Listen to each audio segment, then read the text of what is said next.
ओम शांति। 13 मार्च 2025 की साकार मुरली से होमवर्क। आज की मुरली से हम लक्ष्य लेंगे विश्व का मालिक बनने के लिए स्वयं को कर्म बंधनों से मुक्त कर तीव्र पुरुषार्थी बनने का पुरुषार्थ करना है। कर्म बंधनों से मुक्त होने के लिए आज की मुरली से हम स्वमान लेंगे, मैं परमात्म स्नेही आत्मा हूँ।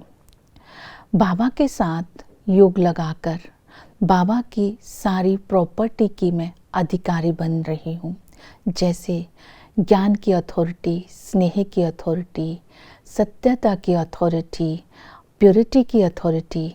ये सारी अथॉरिटी अर्थात ये सारी प्रॉपर्टी जो संपत्ति है उसका स्वरूप बनकर, उससे संपन्न होकर मैं स्व का कल्याण और विश्व का कल्याण कर रही हूँ। इस स्मृति में सदा ही रहना है, क्योंकि परमात्म स्नेह से हमारी सर्व आशाएं पूरी हो जाती हैं। आज की मुरली से हम रिफ्लेक्शन करेंगे, कौन सा ऐसा कर्म बंधन है जो मुझे संपूर्ण नहीं बनने देता, जैसे संकल्पों का बंधन, संस्कारों का बंधन, संबंधों का बंधन।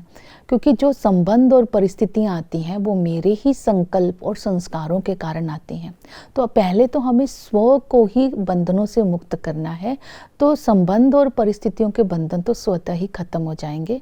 तो इसलिए आज की मुरली में जो कर्म बंधन से मुक्त होने की विधियां बताई हैं वो सारा दिन स्मृति में रखनी है और उसको प्रैक्टिकल में इम्प्लीमेंट करना है। जैसे कर्म बंधन से मुक्त होने के लिए सबसे पहली विधि बाबा ने बताई है कि विकारी लोक, इस लोक की कुल और मर्यादाओं को छोड़कर बाप की सर्विस में अगर बिजी रहेंगे तो भविष्य राज्य भाग्य ले सकते हैं।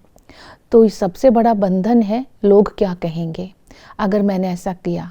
तो इसलिए ये विकारी कुल लोक की जो कुल मर्यादाएं हैं वो छोड़नी पड़ेगी। दूसरे अटेंशन देंगे जो बाबा ने श्रीमत दी, पावन बन करके पावन दुनिया का मालिक बनना है।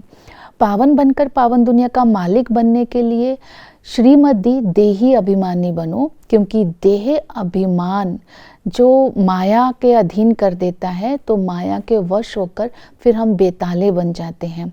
इससे मुक्त होने की विधि बताई, इस स्मृति में रहो, मैं ईश्वरीय संतान हूँ। ईश्वरीय संतान अर्थात ब्रह्मा के बच्चे हैं, तो हम आपस में भाई बहन हैं, तो विकारी दृष्टि नहीं जा सकती है। तो इसी तरह फिर बाबा ने ये बताया है, अपना जो बंधन है उसको ख़त्म करना है, तो अपने आप को सदा ही याद रखना है कि मुझे महारथियों जैसा बनना है। आज कुमारिका दादी, गुलजार दादी, मनोहर दादी को याद किया, तो महारथियों के समान बनने के लिए याद और सेवा में बिजी रहना है। याद और सेवा में बिजी रहने वाले बाप को सच्चा सच्चा समाचार देते हैं, बाप के साथ सच्चाई सफाई से रहते हैं, और इसके साथ जो ऐसे योग युक्त और सर्विसेबल बच्चे हैं वो कर्मों की गुह्य गति को सदा ही ध्यान में रखते हैं, अपने कर्मों पर अटेंशन देते हैं, दूसरों के कर्मों को नहीं देखते हैं। उनकी चलन बहुत रॉयल होती है, जो भी काम करते हैं वो शांति से हर बात पर विजय प्राप्त करते हैं, लड़ाई झगड़ा नहीं करते हैं। उनका बोल, उनका स्वभाव बहुत मीठा होता है, चलन बहुत रॉयल होती है, उनकी एक्टिविटी अच्छी होती है, उनके अंदर दैविक गुण होते हैं, देही अभिमानी होकर के रहते हैं। तो ऐसी विशेषताएं आज अपने अंदर धारण करनी है। इस तरह दूसरी विधि बताई, कर्म बंधनों से मुक्त होकर के रहना है तो निर्दोष दृष्टि रखनी है। निर्दोष दृष्टि रखने के लिए ड्रामा के राज को बुद्धि में रखना है, क्योंकि ड्रामा में जो जिनका पाठ शुरू से नहीं है, ज्ञान का पाठ नहीं है, उनका शत्रुता का चलन तो होगी ही। इसलिए उनकी चलन को देख करके खुद डिस्टर्ब नहीं होना है, उनसे घृणा नहीं करनी है, और सबके साथ संस्कारों को मिला करके चलना है। जब ड्रामा का राज बुद्धि में होगा तब स्थिति भी हलचल वाली नहीं होगी, दृष्टि दोष दृष्टि नहीं होगी। फिर अपने चक्कर को याद रखना है, तो हम विकारों के चक्कर से और माया के चक्कर से विजय प्राप्त कर सकते हैं, अपने कर्म बंधन से खुद को मुक्त कर सकते हैं। क्योंकि वर्ल्ड की हिस्ट्री ज्योग्राफी की बाबा ने हमें नॉलेज दी कि अभी हमारे 84 जन्म पूरे हुए, हम ब्राह्मण ही वर्णों में आते हैं, हम ही सतो प्रधान थे, अभी हम ही सतो प्रधान बनते हैं। ये पुरानी दुनिया और नई दुनिया का खेल है, हमारे ही पुरुषार्थ पर डिपेंड करता है हमारा भविष्य पद क्या होता है। तो इस तरह अपने चक्कर को बुद्धि में रखते हुए याद में जितना रहेंगे, तो बाबा ने कहा याद और सेवा में रहेंगे तो चलन रॉयल होगी, पवित्रता की धारणा होगी।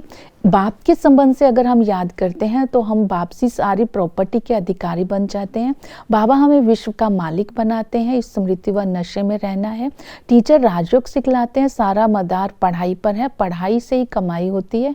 हम स्वर्ग का मालिक बनते हैं, रेगुलर पढ़ना है, पढ़ाई पर ध्यान देना है और पढ़ाई कभी मिस नहीं करनी है। इस तरह जो टीचर जो सुनाता है उसे टीचर के काम को प्रैक्टिकल लाइफ में इम्प्लीमेंट करना है। और सतगुरु हमें सुखधाम में लेकर के जाते हैं, पावन बनाते हैं और पावन दुनिया में लेकर के जाते हैं। सतगुरु की पालना को स्मृति में रखना है। इस तरह जब हम धारणा रखेंगे तो हम सुख स्वरूप बन करके अपने और दूसरे पर रहम करके सेवा करेंगे। शिव त्रिमूर्ति शिव जयंती के ऊपर समझाना है, त्रिमूर्ति का चित्र, गोले का, झाड़ का चित्र और शांति कैसे स्थापन होते हैं, शांति किसे कहते हैं, ये सब बताना है। ओम शांति।